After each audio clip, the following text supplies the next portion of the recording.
দোস্ত প্রথম দিনে দরদ সিনেমা মাল্টিপ্লেক্সে সর্বোচ্চ টিকিট বিক্রি রেকর্ড করেছে। বাট 2 দিন পরে মুখ থুবড়ে পড়ে যায় দরদ সিনেমাটি। আর এবার সাকিব খান দিলেন দরদ সিনেমা নিয়ে বিশাল একটি সুখবর। এন্ড সেকেন্ড নিউজটি থাকবে দোস্ত অস্কার জয়ী সঙ্গীত শিল্পী এ আর রহমান স্ত্রীর সঙ্গে এ আর রহমানের 29 বছরের সংসার ভাঙছে। বাট হঠাৎ কি এমন হলো যে তাদের সংসার ভেঙে গেল? সালাম নমস্কার দোস্ত। 2 দিন না পেরোতে দর্শক খোঁড়ায় ভুগছে সাকিব খানের প্রথম প্যান ইন্ডিয়ান সিনেমা দরদ। সাকিবের সিনেমা দিয়ে যেখানে বাজিমাত করার কথা সেখানে পুঁজি তোলা সংখ্যায় আছেন হল মালিকরা। 15ই নভেম্বর শুক্রবার দেশ জুড়ে 84টি প্রেক্ষাগৃহে মুক্তি পায় সাকিব খানের দরদ সিনেমাটি। মুক্তি পেয়েই মাল্টিপ্লেক্সে প্রথম দিনে সর্বোচ্চ টিকিট বিক্রি রেকর্ড করেছিল সিনেমাটি। দরদ মুক্তির 2 দিন পরে অনন্য মামুন একটি পোস্টে জানিয়েছিলেন মাত্র 2 দিনের দরদ বিশ্বব্যাপী 3,12,00,000 টাকা আয় করে।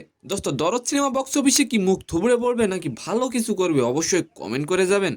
দরদ সিনেমা মুক্তির 2 দিন পরে দর্শক কমে গেলেও এবার সাকিব খান দিলেন বিশাল বড় একটি সুখবর। সাকিব খান তার ফেসবুকে পোস্ট করে লেখেন, দর্শকের ভালোবাসায় সেকেন্ড উইকে যুক্তরাষ্ট্রে বেশি থিয়েটারে চলছে দরদ। তার মানে দরদ সিনেমা যুক্তরাষ্ট্রে আরো অনেক বেশি হল পেয়েছে। অন্যদিকে কিংবদন্তি সঙ্গীত শিল্পী এ আর রহমানের 29 বছরের সংসার ভেঙেছে। এই খবর জানিয়েছে তার স্ত্রী সায়রা বানুর আইনজীবী। সূত্রে জানা যায় গতকাল রাত্রে সায়রা বানুর আইনজীবী জানান দুইজনের সম্মতিতেই তাদের এই ডিভোর্স হয়েছে। সায়রা বানু জানান মানসিক চাপের কারণেই তিনি এই কঠিন সিদ্ধান্ত নিয়েছেন। তারা দুইজনেই চেষ্টা করেছিলেন মানিয়ে নিতে, কিন্তু সেটা সম্ভব হয়নি। সায়রা বানু আরো বলেন অনেক ব্যথা ও যন্ত্রণা থেকেই তিনি এই সিদ্ধান্ত নিয়েছেন। তো সম্মানিত দর্শক, আজকের ভিডিওটি কেমন লাগলো অবশ্যই কমেন্ট বক্সে জানাবেন। আর ভিডিওটি যদি ভালো লাগে অবশ্যই একটি লাইক দিয়ে আমাদের চ্যানেলটিকে সাবস্ক্রাইব করে দিবেন। ধন্যবাদ।